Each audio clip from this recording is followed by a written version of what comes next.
Hello दोस्तों, good morning. देवभूमि education Uttarakhand में आप सभी का स्वागत है। उत्तराखंड एग्ज़ाम से जुड़ी अपडेट और उत्तराखंड करंट अफेयर की अपडेट के साथ वीडियो की शुरुआत करते हैं। सबसे पहली अपडेट है, कई भर्ती परीक्षाओं की तिथियां बदली। लोक सेवा आयोग ने जारी किया संशोधित कैलेंडर, कई नई भर्तियां भी की गई शामिल। उत्तराखंड लोक सेवा आयोग ने कई भर्तियों की परीक्षा तिथि बदल दी है। इसके साथ ही नई भर्तियां शामिल करते हुए संशोधित परीक्षा कैलेंडर जारी किया गया है। आयोग के सचिव गिरधारी सिंह रावत की ओर से जारी सूचना के मुताबिक सहायक कृषि अधिकारी, उद्यान पर्यवेक्षक आदि पदों पर समूह ग परीक्षा अगले साल 10 फरवरी के बजाय 7 जनवरी को होगी। ITI अनुदेशक समूह ग परीक्षा 4 फरवरी को, राज्य संपत्ति विभाग में व्यवस्था अधिकारी परीक्षा 2 के बजाय 3 मार्च को, व्यवस्थापक व्यवस्थाधिकारी परीक्षा अब 16 मार्च के बजाय 17 मार्च को, अन्वेषक कम संगणक सहायक सांख्यिकी अधिकारी 6 के बजाय 7 अप्रैल को होगी। इसके अलावा कार्यादेशक सर्वेयर शिशुक्ष परीक्षा 12 मई को और औषधि निरीक्षक ग्रेड 2 परीक्षा 19 मई को, प्रधानाचार्य श्रेणी 2 परीक्षा 2 जून को होगी। ये तीनों नई भर्तियां हैं।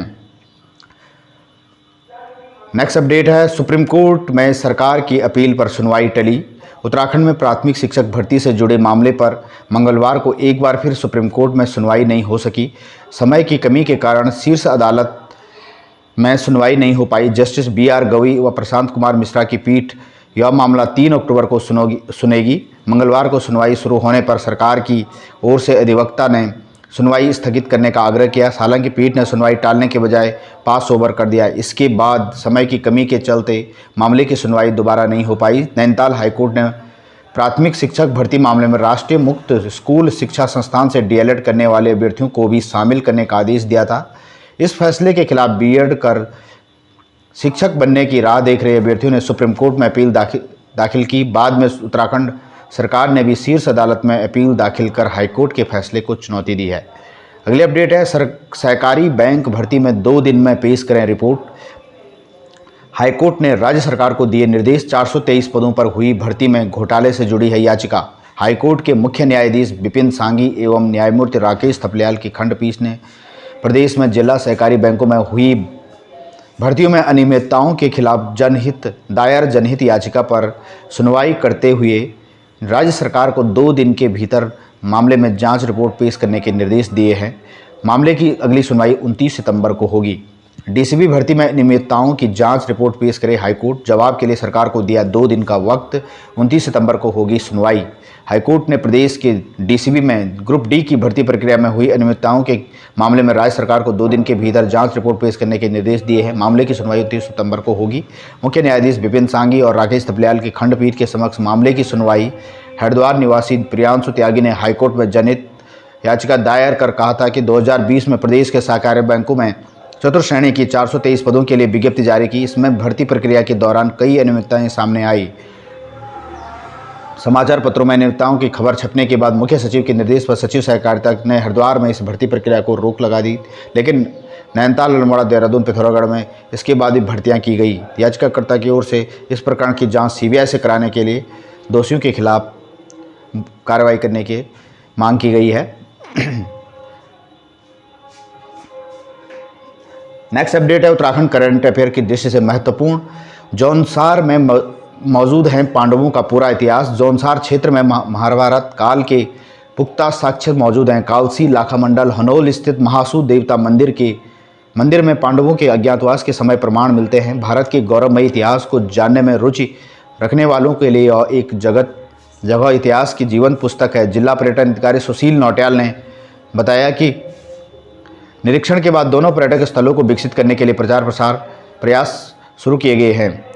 राजा विराट की नगरी में वेश बदलकर ठहरे थे पांडव। कालसी में यमुना और टॉन्स नदी का संगम होता है। मानता है कि यह राजा विराट की राजधानी रही थी। उस समय इस शहर का नाम विराट नगर रखा गया था। फ्रेंड्स, करंट अफेयर की दृष्टि से महत्वपूर्ण प्रश्न है। इस जो कालसी में यमुना और टॉन्स नदी का संगम होता है, यहाँ पर राजा विराट की राजधानी हुआ करती थी, जिसे विराट नगर के नाम से जाना जाता है। पांडव अज्ञातवास में राजा विराट के नगरी में ठहरे थे। यहाँ 5 भाई माँ कुंती वेश बदल कर रहते थे। कालसी के सुधनगर, खलतिका, कालकूट और युगसैल के नाम से भी जाना जाता। तो कालसी के यहाँ पे अन्य नाम दिए गए हैं, ये भी एग्जाम में पूछे गए हैं। कालसी का जो पुराना नाम है सुधनगर, खलतिका, कालकूट और युगसैल के नाम से जानते हो। ये इंपॉर्टेंट क्वेश्चन बन जाता है यहाँ से आपके लिए। नेक्स्ट, लाखामंडल मान्यता के अनुसार लाखामंडल वही स्थान है जहाँ दुर्योधन ने पांडवों को छल से मारने के लिए अपने मित्र पुरोचन से लाक्षागृह का निर्माण करवाया था, लेकिन विदुर को इसका पता चल गया, इसलिए पहले ही वहां से पांडवों को सुरक्षित निकालने के लिए सुरंग बनवा दी। पांडव और कुंती चित्रेश्वर गुफा से लाक्षागृह से बाहर निकले थे। यहाँ कई रहस्यमयी गुफाएं हैं। लाखामंडल गांव से नीचे एक शिव मंदिर भी है। मानता है कि पांडवों ने 1 लाख शिवलिंग स्थापित कर यहाँ मंदिर बनवाया था। यही कारण है कि इस स्थान को लाखामंडल कहा गया है। मंदिर के गर्भगृह में पदचिन्ह भी हैं जिनको माता पार्वती के पदचिन्ह बताया जाता है। तो ये जौनसार में लाखामंडल का इतिहास के बारे में हमने पढ़ा। नेक्स्ट अपडेट है, उत्तराखंड की 7 झीलें वेटलैंड घोषित। पर्यावरण संरक्षण को लेकर हाईकोर्ट के सख्त रवैये के बाद स्टेट वेटलैंड अथॉरिटी की ओर से मांगी गई रिपोर्ट पर नैनीताल के डीएम ने जिले की 7 झीलों को वेटलैंड आर्द्रभूमि घोषित किया है, जिसमें नैनीताल, सूखाताल, भीमताल, नौगचियाताल, गरुड़ताल, हरीशताल, सिरताताल को वेटलैंड घोषित किया गया है। तो इंपॉर्टेंट क्वेश्चन हो जाता है फ्रेंड्स, ये करंट अफेयर की दृष्टि से। इसमें 7 झीलों को वेटलैंड घोषित किया गया है, जिनमें नैनीताल, सूखाताल, भीमताल, नौगचियाताल, गरुड़ताल, हरीशताल और सरियाताल को वेटलैंड घोषित किया गया है। वहीं इस मामले से जुड़ी जनहित याचिका पर हाईकोर्ट ने वेटलैंड अथॉरिटी से 1 माह के भीतर प्रदेश में वेटलैंड की स्थिति के बारे में समग्र रिपोर्ट पेश करने के लिए कहा। हाईकोर्ट ने पूरे प्रदेश में वेटलैंड घोषित करने को लेकर दिशा निर्देश जारी किए थे। नैनीताल जिले में सूखाताल में अतिक्रमण को लेकर भी दायर याचिका में कोर्ट के समक्ष इसको लाया गया। नेक्स्ट अपडेट है, गोवा और केरल की तर्ज पर बनेगी उत्तराखंड में पर्यटन पुलिस। उत्तराखंड में जल्द ही गोवा और केरल की तर्ज पर पर्यटन पुलिस का गठन किया जाएगा। इसके अलावा कुछ प्रदेशों में पर्यटन पुलिस के ढांचे का अध्ययन उत्तराखंड पुलिस करे। इसके बाद शासन को स्थायी पर्यटन पुलिस का प्रस्ताव भेजा जाएगा। उत्तराखंड पर्यटन प्रदेश है। यहाँ अनेक शहर ऐसे हैं जहाँ पर साल भर पर्यटन और तीर्थाटन के लिए लोग आते हैं। इनसे संवाद स्थापित करने तथा परेशानियों को दूर करने के लिए पर्यटन पुलिस की जरूरत पर बल दिया जा रहा है। राज्य के इतिहास और भूगोल की जानकारी रखेगी पुलिस। उत्तराखंड को केंद्र से मिले 2 आयुष्मान उत्कृष्ट सम्मान। उत्तराखंड को मिला आयुष्मान अवार्ड ग्रहण करते सचिव स्वास्थ्य आर राजेश कुमार और अपर सचिव doctor Anand Srivastava. Ayushman claim settlement and daily quick audit system के सफल क्रियान्वयन पर उत्तराखंड को 2 आयुष्मान उत्कृष्ट सम्मान मिले हैं। दिल्ली में आयोजित कार्यक्रम में आरोग्य मंथन कार्यक्रम में केंद्रीय स्वास्थ्य मंत्री से सचिव डॉक्टर आर राजेश कुमार और अपर सचिव डॉक्टर आनंद श्रीवास्तव ने यह पुरस्कार ग्रहण किया। आरोग्य मंथन में आयुष्मान भारत प्रधानमंत्री जन आरोग्य योजना के 5 साल और आयुष्मान भारत डिजिटल मिशन के 2 साल पूरा होने पर दोनों योजनाओं की चुनौतियों और रुझानों पर विमर्श किया गया। इसी दौरान केंद्रीय स्वास्थ्य मंत्री मनसुख मांडविया ने उत्तराखंड को 2 आयुष्मान उत्कृष्ट पुरस्कार से सम्मानित किया गया। मुख्यमंत्री पुष्कर सिंह धामी और स्वास्थ्य मंत्री डॉक्टर धन सिंह रावत के निर्देशों पर राज्य में आयुष्मान योजना की प्रगति अन्य राज्यों से बेहतर बताई गई है। पूरे प्रदेश में उत्तराखंड एकमात्र ऐसा राज्य है जहां समस्त 25 लाख परिवारों को अटल आयुष्मान योजना के तहत स्वास्थ्य सुरक्षा की गारंटी दे रहा है। 5 लाख तक मुफ्त इलाज के लिए प्रदेश में 248 अस्पताल सूचीबद्ध हैं। 102 सरकारी और 146 निजी अस्पताल इस सूची में हैं। राष्ट्रीय स्वास्थ्य प्राधिकरण NHA की ओर से क्लेम भुगतान करने के लिए 15 दिन का समय मानक निर्धारित किए गए हैं, लेकिन उत्तराखंड में 7 दिन के भीतर अस्पतालों को क्लेम का भुगतान किया जा रहा है। 2022 में उत्तराखंड को आयुष्मान योजना में फर्जीवाड़ा रोकने के लिए राष्ट्रीय स्तर पर सम्मानित किया गया था, लेकिन प्रदेश में अब तक 52 लाख से अधिक लोगों के आयुष्मान कार्ड बन चुके हैं। इसमें से 8.2 लाख कार्ड धारक मरीजों को निःशुल्क इलाज पर सरकार ने 1554 करोड़ रुपये खर्च किए। तो फ्रेंड्स, काफ़ी इंपॉर्टेंट करंट अफेयर की न्यूज़ है। उत्तराखंड को Atal Ayushman claim settlement daily quick audit system के सफल क्रियान्वयन के लिए आयुष्मान उत्कृष्ट सम्मान से नवाजा गया। नेक्स्ट करंट अफेयर की न्यूज़ है, अंतर्राष्ट्रीय चावल अनुसंधान संस्थान की भारतीय वैज्ञानिक स्वाति नायक को फील्ड अनुसंधान और अनुप्रयोग के लिए प्रतिष्ठित 2023 नॉर्मन बोरलॉग पुरस्कार से सम्मानित किया गया। वेरी इंपॉर्टेंट करंट अफेयर का प्रश्न है ये है, भारतीय वैज्ञानिक डॉक्टर स्वाति नायक को नॉर्मन बोरलॉग पुरस्कार से सम्मानित किया गया। यह सम्मान जलवायु लचीला और पौष्टिक चावल की किस्मों पर विशेष ध्यान देने के साथ छोटे किसानों को शामिल करने वाली मांग संचालित चावल बीज प्रणाली स्थापित करने के में उनके अभूतपूर्व काम को मान्यता देता है। नायक को आयोवा में एक समारोह के दौरान पुरस्कार दिया जाएगा। यह प्रतिष्ठित पुरस्कार रॉकफेलर फाउंडेशन द्वारा प्रदान किया जाता है। केंद्रीय गृह मंत्री अमित शाह ने पहली बार विधि रत्न 2023 का आयोजन करते हुए काउंसिल ऑफ इंडिया में पुरस्कार वितरित किए। भारत के पूर्व अटॉर्नी जनरल के पराशरन के बेटे एडवोकेट सतीश के पराशरन, वरिष्ठ वकील फली नरीमन और अटॉर्नी जनरल स्वर्गीय सोली सोराबजी को विधि रत्न पुरस्कार से नवाजा गया। और 53वां दादा साहेब फाल्के पुरस्कार यहाँ पे दिया गया वहीदा रहमान को। ये 8वीं महिला बन गई हैं यह पुरस्कार प्राप्त करने वाली। और यहाँ पे हिंदी फिल्मों की एक अभिनेत्री हैं। 3 फरवरी 1938 को विजयवाड़ा में इनका जन्म हुआ। भारतीय सिनेमा में उनके शानदार योगदान के लिए 53वां दादा साहब फाल्के पुरस्कार इनको फाल्के पुरस्कार से नवाजा गया। प्रथम बार ये 1969 में दिए गए थे। और देविका रानी को हिंदी में सबसे पहले दादा साहेब फाल्के पुरस्कार से नवाजा गया। पुरस्कारों की घोषणा में अनुराग ठाकुर द्वारा की गई और फिल्म समारोह निदेशालय द्वारा की ओर से ये प्रायोजित किया गया। सिनेमा के क्षेत्र में भारत का सबसे सर्वोच्च सम्मान है। तो यहाँ पे देख सकते हैं हम 2020 का जो दादा साहेब फाल्के पुरस्कार मिला आशा पारेख को मिला, 2019 का रजनीकांत को, 2018 को अमिताभ बच्चन, 2017 को विनोद खन्ना, 17 में विनोद खन्ना को, 18 में अमिताभ बच्चन को, 19 में रजनीकांत को, 20 में आशा पारेख को और जो इस समय मिला है वहीदा रहमान को 53वां ज्ञानपीठ पुरस्कार मिला।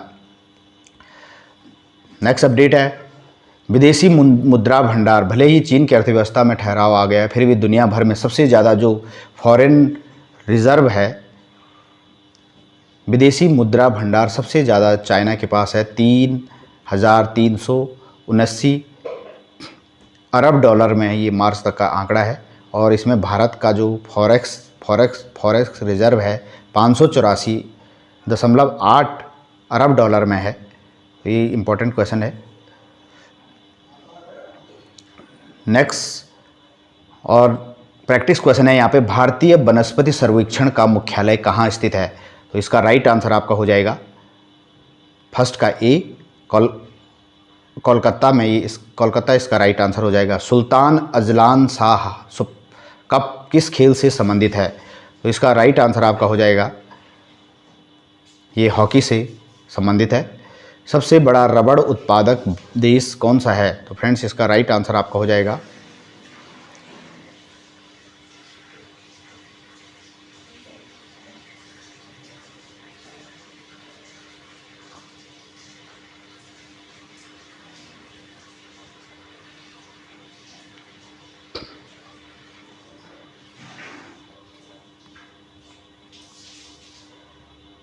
फर्स्ट का जो आंसर होगा भारतीय वनस्पति सर्वेक्षण BSI का मुख्यालय जो हो जाएगा ये, इसका राइट आंसर आपका हो जाएगा ए, कलकत्ता। और जो सेकंड क्वेश्चन है इसका राइट आंसर हो जाएगा बी। और स्मॉल एज ब्यूटीफुल के लेखक कौन हैं? स्मॉल एज ब्यूटीफुल ये पुस्तक आई है अभी। इसका जो लेखक है ये